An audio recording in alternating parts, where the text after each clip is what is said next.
Currently, I'm on this contact form and the account name is a lookup field. It has the search icon. So if I select that, you can see it's currently looking up to the accounts and contacts table. Here you can see a list of the records you can choose from, or you can even type in name to filter the records. This is the new Advanced Lookup feature. So if I click that, it will take you to a larger screen that can show you more information about the records. On this left side, you can select the table that you want to find the records in, for example, in the contacts or accounts.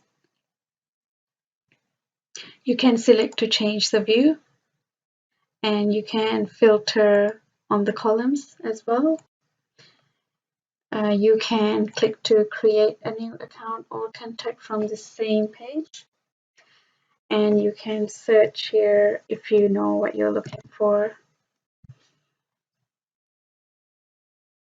Once you select the record, it will show here, and you can click done.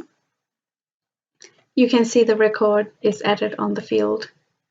I think it's a really good feature because it's more helpful to find the records that you're looking for.